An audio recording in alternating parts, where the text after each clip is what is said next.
할렐루야. 주님, 저희가 당신께 바라는 그대로 당신 자애를 저희에게 베푸소서. 알렐루야. 주님께서 여러분과 함께 또한 사제의 영과 함께 루카가 전한 거룩한 복음입니다. 주님 영광 받으소서. 그때에 수많은 군중이 모여들어 서로 밟힐 지경이 되었다. 예수님께서는 먼저 제자들에게 말씀하기 시작하셨다. 바리사이들의 누룩 곧 위선을 조심하여라. 숨겨진 것은 드러나기 마련이고 감추어진 것은 알려지기 마련이다. 그러므로 너희가 어두운 데에서 한 말을 사람들이 모두 밝은 데에서 들을 것이다. 너희가 골방에서 귀에 대고 속삭인 말은 지붕 위에서 선포될 것이다.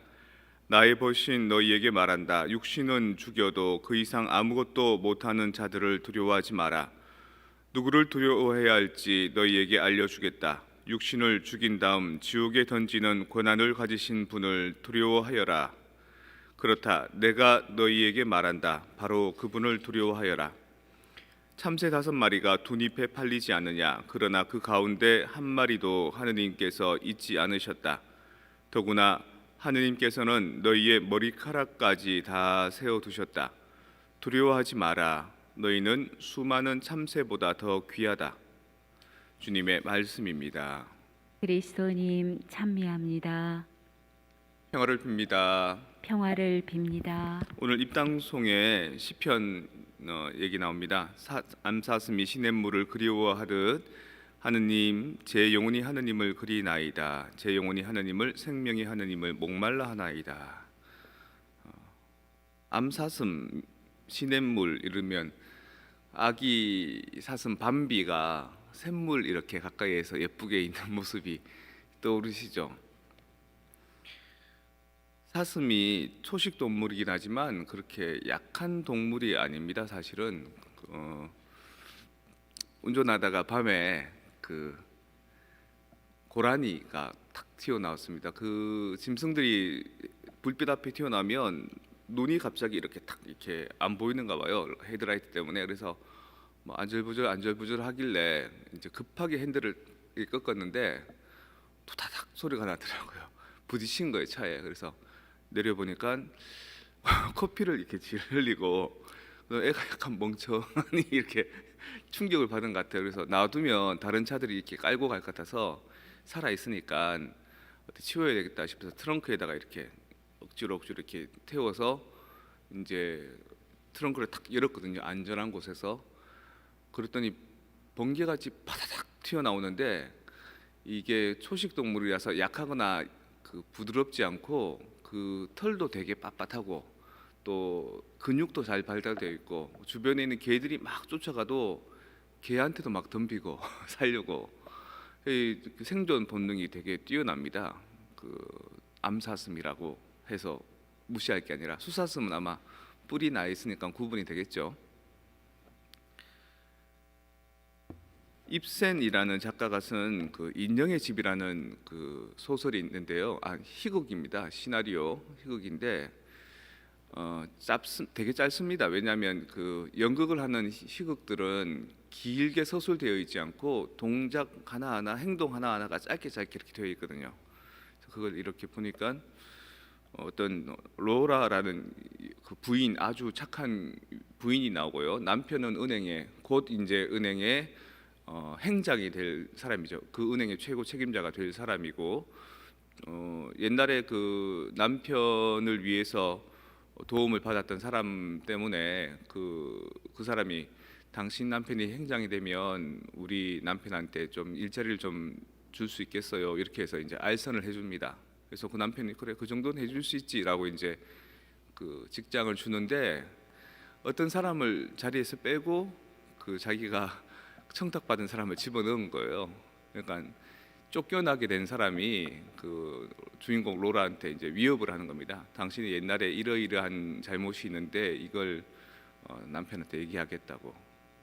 그 대출을 받을 때 누구 보증을 써주는 사인을 해야 되는데 원래 아버지한테 사인을 받아야 되는데 아버지가 위독하셔서 자기가 대신 이렇게 사인을 했거든요. 그 나중에 보니까 아버지 돌아가실 때하고 대출 받을 때하고 돌아가신 뒤에 사인이 돼 있는 게 발견돼서 이제 쫓겨나게 된 사람이 이제 그걸 가지고 유업을 한 거죠. 남편이 알게 됩니다. 남편이 알게 되니까 당신은 윤리도 없고 도덕도 없고 제대로 된 어떤 기품도 없는 여자라고, 그런 당신한테 내 자식 교육을 맡길 수 없다고 막 야단치는 겁니다. 아내는 궁지에 막 몰린 거죠. 사실은 그렇게 돈을 빌리게 된 게 자기가 몰래 쓰려고 한 게 아니라 남편이 병에 걸려서 어디 요양을 가야 되는데 이제 큰 돈이 없으니까 그렇게 이렇게 급하게 구한 건데, 그래서 묻지도 않고 뭐 무조건 아내를 막 야단치다가 갑자기 이제 위협하던 그 쫓겨난 직원이 마음이 바뀌어서 내가 당신이 가짜로 사인한 거 근거를 당신한테 준다고, 이제 더 이상 이걸로 당신은 괴롭히지 않겠다고 이렇게 종이가 날라온 겁니다. 그걸 탁 보더니 남편이 또 표정이 싹 바뀌어가지고 모든 걸 용서하겠다고 이해하겠다고, 그러니까 이랬다 저랬다 하는 겁니다. 남편한테 중요한 거는 아내가 윤리적으로 행동을 하고 안 하고가 문제가 아니라 남편 자기 위신에 침해가 될까 봐 그렇게 한 거죠. 그래서 그 주인공 로라가 집을 나갑니다. 지금부터 한 뭐 상당히 오래된 100년도 더 된 이야기인데, 그게 여성 해방의 여권 신장의 초석이 되는 그 희곡이 됩니다. 인형의 집이라고 해서, 나는 인형의 집이 싫어요. 나는 집안에서 인형처럼 살고 싶지 않아요. 그러면서 여성 해방을 부르짖으면서 나한테 중요한 것은 아내로서의 역할도 엄마로서의 역할도 아니고 나 자신에 대한 자아를 찾는 것이 더 중요해요. 이러면서 딱 나가거든요. 대데레사 성녀가 그렇습니다. 대데레사라고 하는 것은 아마 소와 데레사가 있어서 구분하기 위해서 대데레사라고 얘기할 겁니다. 근데 원래는 아빌라의 데레사라고 하죠. 프란치스코 성인도 아시시의 성 프란치스코라고 그 지역명을 붙이듯이 아빌라라는 고성 고택이 있는데, 거기 가면 그 성곽 안에 보면 데레사가 살았던 집, 또 데레사가 수도 생활했던 수도원 이것이 쭉 준비되어 있습니다. 그 심장 부위도 뭐 남아 있다 그러고 팔뚝도 이렇게 남아 있다 그러고. 근데 데레사 성녀가 그때 태어났을 때가 한 1500년대 16세기니까 스페인이 가장 부국했을 때입니다. 이 신대륙을 발견해서 중남미 대륙을 이제 발견하게 돼서 그걸 통해서 물자도 가져오게 되고 또 노동력도 뭐 마음대로 쓰게 되고 이러니까 되게 부강해진 겁니다. 사람들이 경제적으로도 부강하고 또 신앙적으로도 조금 이렇게 약간 다른 길을 나가는 거죠. 봉쇄 갈매 수도원 생활을 하는데 이 사람들이 외출을 자주 합니다. 이유는 봉쇄 수도원에 사는데 자기만 수녀원에 들어가는 게 아니라 자기 하인도 데리고 들어가거든요. 수녀원 들어가서도 하인이 빨래해주고 하인이 청소해주고 다 하는 겁니다. 수도 생활하면서도. 그리고 또 그렇게 외부 식솔들을 데리고 수도원을 생활하니까 그 식수 인원이 많아지잖아요. 그러니까 그걸 해결하기 위해서 밖에 나가서 자기 집에 가서 본가에 가서 밥을 먹고 들어오고 다른 사람 지인들 은인들한테 식사도 먹고 오고, 이 수도 생활이 아닌 겁니다. 엉망진창이 되는 거죠. 막 규율도 없고 신앙도 없고. 그래서 데레사 성녀가 딱 개혁을 합니다. 맨발의 갈매 수도원, 그래서 디스칼체티라고 하는 말이 맨발로 다니는 모습을 보여주는 건데, 우리는 가난하게 산다, 우리는 정말 새로운 개혁의 마음으로 산다라는 것을 사람들한테 드러낸 거죠. 그래서 대데레사, 또 십자가의 성녀환, 그 밖에 깔멜 영성들이 그때부터 막 부흥하기 시작하고, 그 정신들이 오늘날에도 특히 한국인들한테 많은 영성적인 가치를 제공합니다. 어떤 영성적인 가치를 제공하느냐? 암사스미 시냇물을 그리워하듯 내 영혼이 하느님을 그리워합니다라는 거의 엑스터시에 이르는, 하느님을 만나서 절정에 이르는 그런 신앙의 가치들을 많이 소개합니다. 그래서 까미노 델 베르펙투아라고 해서 그 완덕의 길이라고 해서 하느님을 만나기 위해서는 어떤 길을 가야 되는가, 또 영혼의 성이라고 해서 방이 7개가 있는데 첫 번째 공방을 열고 두 번째 공방을 열고 마지막 7번째 공방을 열고 주님과 함께 합이라는 뭐 그런 얘기들. 그래서 아주 심도 깊은 관상의 경지에 이르는, 그리고 주님과 일치하는 가치들을 우리에게 많이 제공해 주는 겁니다. 안사슴이 사랑만 하는 게 아니라 안사슴이 아까 막 되게 전투력도 있고 되게 활력도 있다 그랬지 않습니까? 입센의 인형의 집에 나오는 로라처럼 또 깔멜 그 정서 안에 그 스페인의 그 당시의 그 약간 세속적인 그 정서 안에 오로지 하느님만 맛보고 하느님만 사랑하는 목마른 사슴 같은 그런 가치들을 우리한테 보여주시는 겁니다. 많은 사람들은 그 입센의 임영의 집에서 로라가 그다음 어떻게 살았을까? 남자들이 돈 벌고 살아가는 그 사회에서 여자로서 무슨 삶을 살았을까? 고되지 않았을까? 고생하지 않았을까? 뭐 이런 후속 이야기를 많이 상상한답니다. 그리고 또 깔멜 수도 외에 대데레사 성녀가 기존의 삶을 바꾸고 다른 삶으로 나갔을 때 과연 쉽기만 하였을까? 힘듭니다.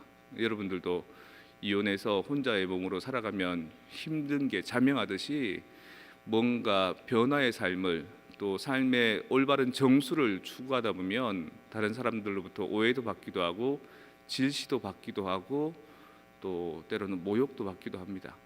하지만 내 님만 계시다면, 그분만 계시다면, 그분이 나를 바라봐 주시고 이해해 주시기만 한다면, 그리고 그분 안에 내가 머무를 수만 있다면 모든 것 다 감당할 수 있다라는 게 오늘 데레사 성녀의 하느님과 일치하는 영성인 겁니다.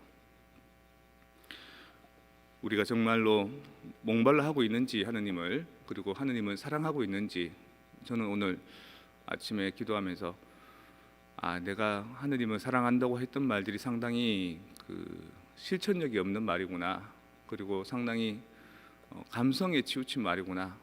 진짜 사랑하려면 데레사 성녀처럼 새로운 마음으로 내 삶의 근거들을 좀 박차고 다르게 모든 것을 좀 헌신하면서 사랑해야 되지 않을까, 다시 한번 시작해봐야 되겠다, 이런 생각을 해봅니다. 여러분도 암사슴의 그 시냇물 찾는 사랑이 결코 부드럽고 순수하고 따뜻하지만은 않다는 거, 오히려 거칠고 험하고 살아남기 위해서, 하느님을 만나기 위해서 거칠고 고된 길을 가야 된다는 거. 보편적인 사람들한테는 그저 너무 기도하지 마세요, 그냥 살면서 기쁘게 살면서 하느님한테 봉헌하세요, 이렇게 얘기할 수 있지만 정말 그분만을 바라보고자 하는 데레사 같은 성녀들한테는 그렇게 얘기할 수 없는 거죠. 사랑하려면 제대로 하십시오. 어설프게 하지 말고 여러분들의 전 존재를 다 태우고 그분과 만나는 것에 초점을 두고 성인이 되기 위해서 살아가십시오 라고 얘기할 수밖에 없습니다.